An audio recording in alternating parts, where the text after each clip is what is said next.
RMC Bourdin Direct, bureau de vote, Jean-Jacques Bourdin. Il est 9h38, seconde question, faut-il donner une majorité à Emmanuel Macron? Dans un instant, nous allons recevoir Laetitia Avia, qui a 31 ans, avocate et candidate La République En Marche aux législatives dans la 8e circonscription de Paris, une circonscription actuellement détenue par une députée socialiste.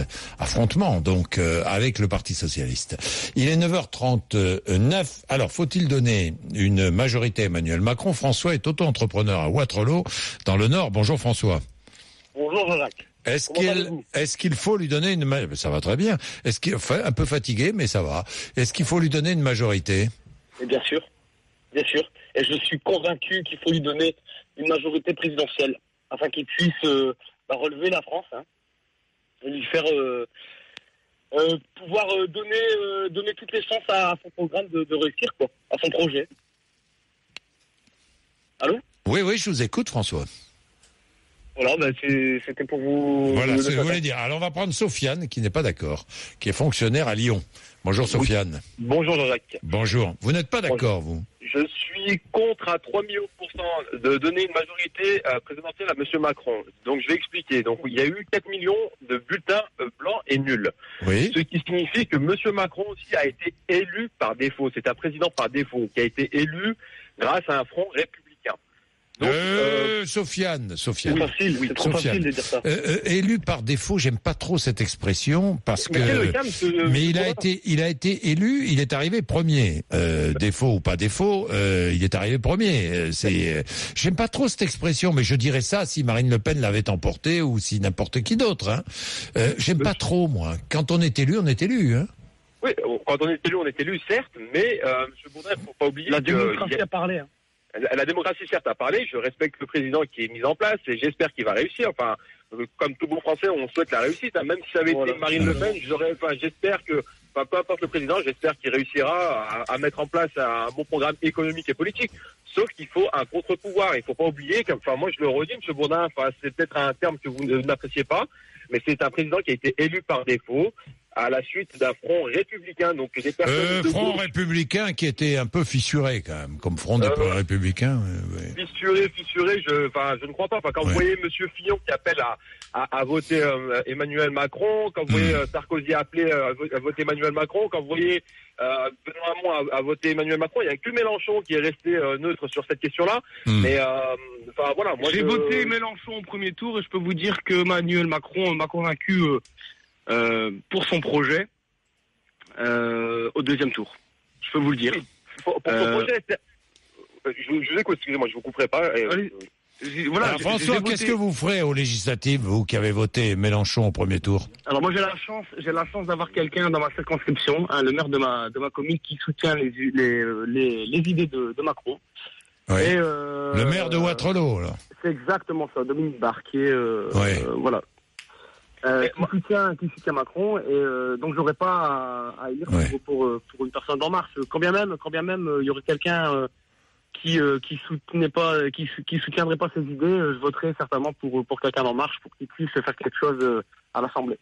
Sofiane, alors vos arguments, voilà. Pourquoi est-ce que vous êtes contre?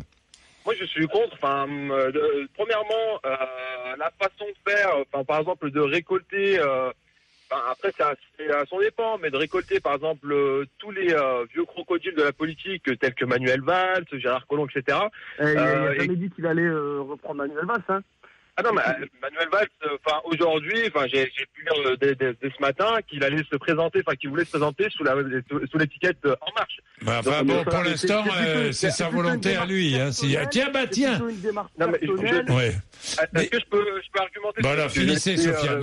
François, laissez Sofiane argumenter. Voilà, allez-y, Sofiane. Monsieur François a argumenté, donc on peut pas faire du renouveau avec de l'ancien. C'est peut-être, on peut dire peut-être du relooking ou peut-être du coup de l'accusation. Donc vous attendez la composition du gouvernement et tout ça, quoi, si j'ai bien compris. Je vais vous dire, M. Bourdin, moi je suis socialiste, je suis adhérent socialiste, je suis encarté socialiste et je ne voterai jamais pour les En Marche. La façon d'avoir détruit le Parti socialiste, la façon de continuer, parce que M. Hollande, j'écoutais là avec le sourire. Même M. Hollande reconnaît à demi-mot que M. Macron est son héritier. C'est une continuité aussi de la politique d'Hollande. Je suis pas certain. Sofiane, je suis pas certain que la politique que veut conduire Emmanuel Macron soit tout à fait une politique de gauche. Je vous le dis tout de suite. D'ailleurs, je comprends votre opposition. C'est pour ça votre opposition. Oui, mais M. Hollande a-t-il mené une politique de gauche? Ça, c'est un autre débat. Oui, vous avez raison. Merci Sofiane, merci François. Je suis avec notre invité, Laetitia Avia. Bonjour d'être avec nous. J'ai entendu Manuel Valls, vous l'avez entendu comme moi. Hein. Vous êtes candidate de La République En Marche aux législatives dans le 8e arrondissement de Paris. Vous êtes avocate. La 8e circonscription, donc c'est le 12e arrondissement. Voilà, c'est le 12e, oui, pardon. 8e circonscription, 12e et 20e. Députée sortante, la députée socialiste Sandrine Mastier, qui se représente, je pense. Hein, oui, tout à fait. Que vous allez affronter, donc. Exactement. Je suis prête. Vous êtes prête, oui.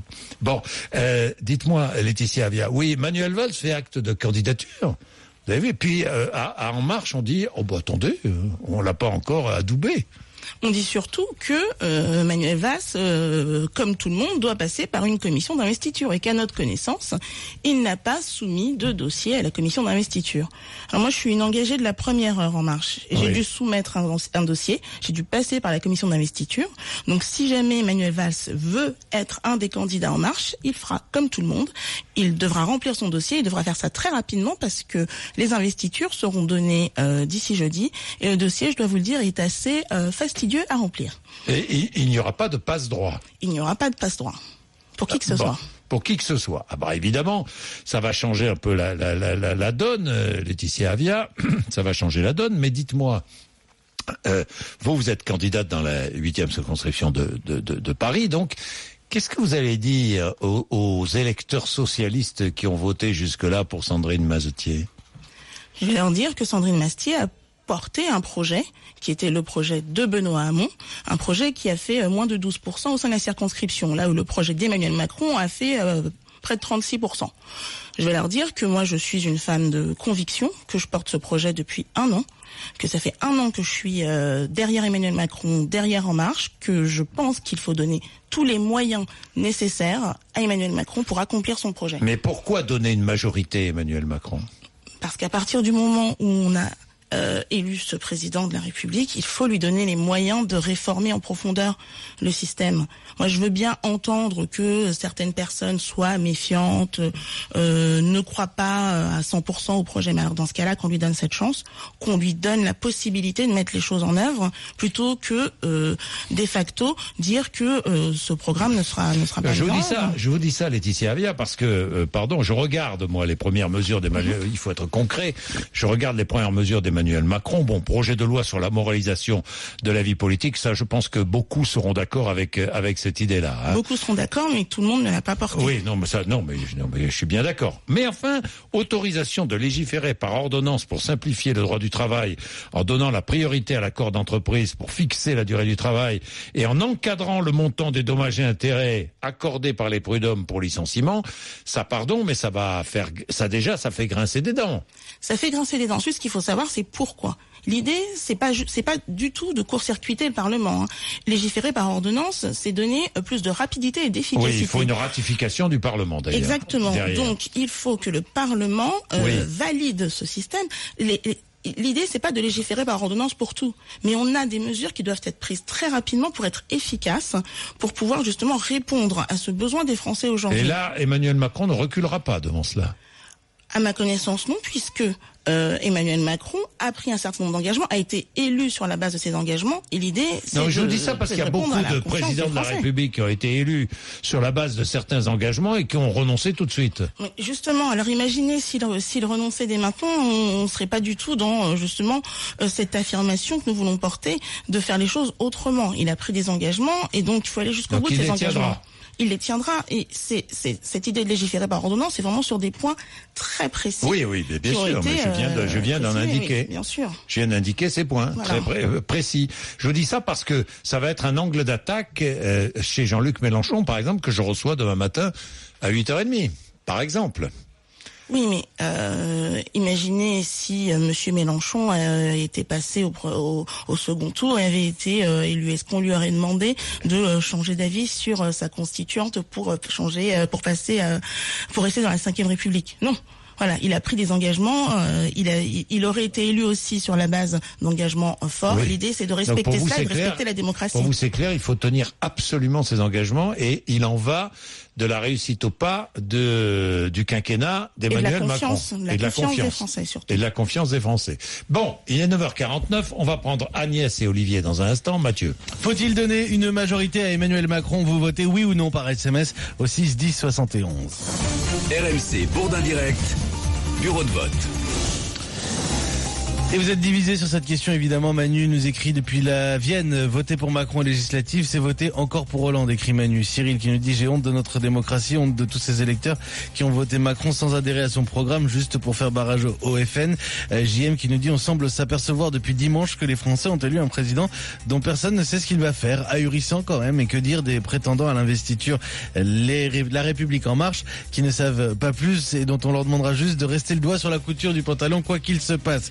Claude nous dit, pour les législatives, je voterai pour un candidat de l'équipe Mélenchon. Je rappelle que beaucoup ont voté Macron pour faire barrage à Le Pen et non pour ses idées. En revanche, Florent est dans une situation similaire, mais lui nous dit, au premier tour, j'ai voté Mélenchon. Au deuxième, ce sera Macron au deuxième Macron, et pour les législatives, ce sera Macron. Maintenant qu'il est président, je veux lui donner sa chance pour qu'il nous démontre son programme. André ajoute, laissez le temps à notre nouveau président et donnons-lui sa majorité afin qu'il puisse faire sa politique. Sinon, dans 5 ans, nous aurons les extrêmes. Faut-il donner une majorité à Emmanuel Macron? Oui ou non par SMS, 6 10 71. RMC Bourdin Direct, bureau de vote, Jean-Jacques Bourdin. Il est 9h52, Laetitia Avia, qui est avocate et candidate de La République En Marche aux législatives dans la 8e circonscription de Paris, est avec nous. Agnès est dans les Ardennes. Bonjour Agnès. Bonjour. Est-ce qu'il faut donner une majorité à Emmanuel Macron, Agnès? Bien sûr. Bien sûr, il faut lui donner, sinon rien ne pourra se faire. Oui. Pour vous, lui donner une majorité, c'est lui donner les chances de réussir. Ah, tout à fait. Je vois pas comment on peut faire autrement. Ça fait 40 ans que je vote, ça fait 40 ans qu'on se balance entre des gouvernements de droite et de gauche, des assemblées de droite et de gauche. Là, je pense que ça suffit. Il faut lui donner sa chance. Pour vous, c'est clair. On va voir, on va écouter Olivier qui est à Margaux, en Gironde. Oh, c'est une belle commune, hein, Margaux. Bonjour Olivier. Bonjour, oui, vous pouvez sourire, vous avez raison, hein, c'est une très belle commune. Dites-moi, Olivier, vous dites non? Moi, je me pose la question. Oui. Parce que, en fait, je trouve que c'est quand même assez aberrant de voter déjà pour un homme et pas pour une équipe déjà constituée d'une très grosse majorité au Parlement. En fait, on choisit un programme et on s'encadre des personnes qui vont pousser cet élan, qui vont pousser ce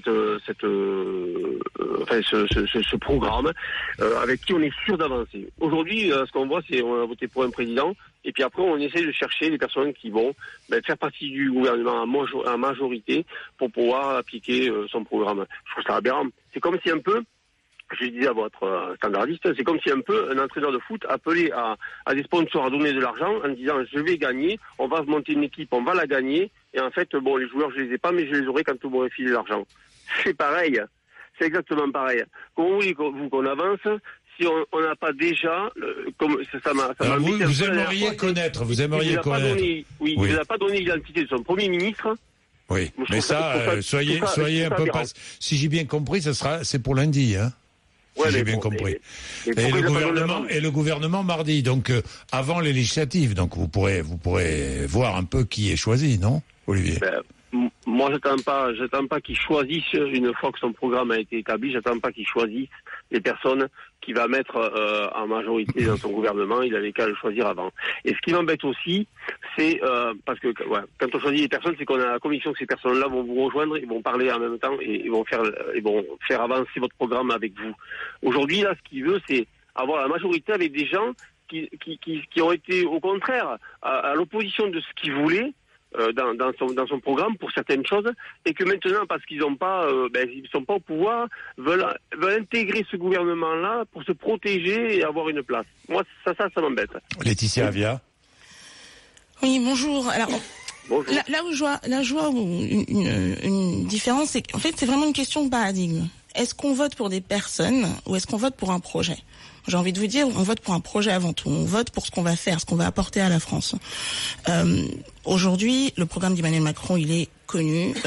Je sais que beaucoup aiment dire que ce programme est flou ou je ne sais quoi, mais il est là, il est précis.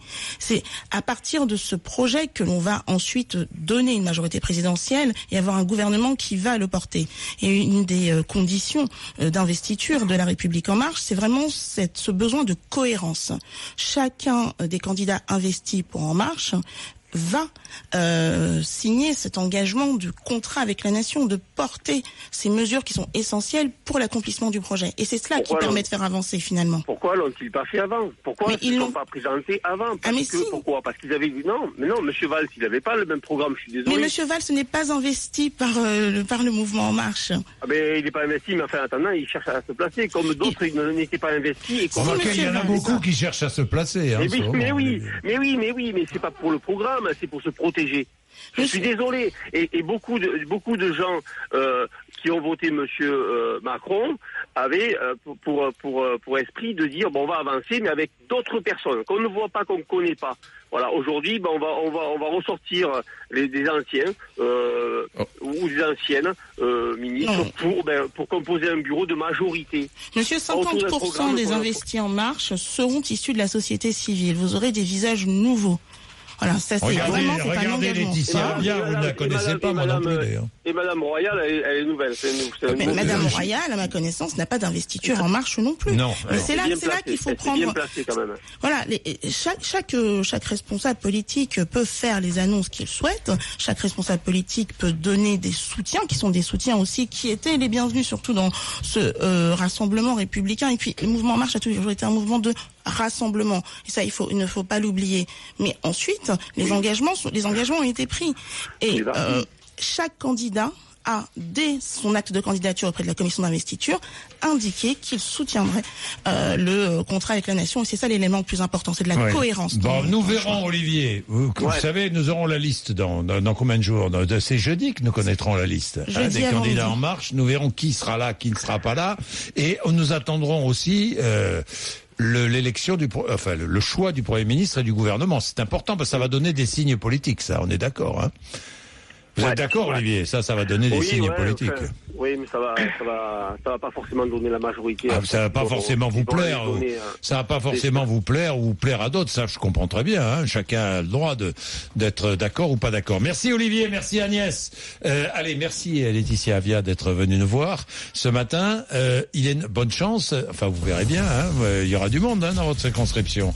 Alors, vous aurez Sandrine Mastier, parce qu'il faut que je dise qui vous avez face à vous. Hein.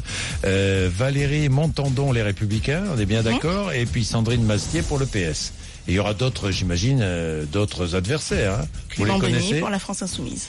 Clément Bonny pour la France Insoumise. Et le Front National sera représenté Pas à ma connaissance, mais enfin, le Front National n'est pas très présent sur cette circonscription. Oui, non, mais d'accord, mais enfin, ils seront peut-être candidats. Hein. Ils seront peut-être candidats. Bon, eh bien, merci, 9h59.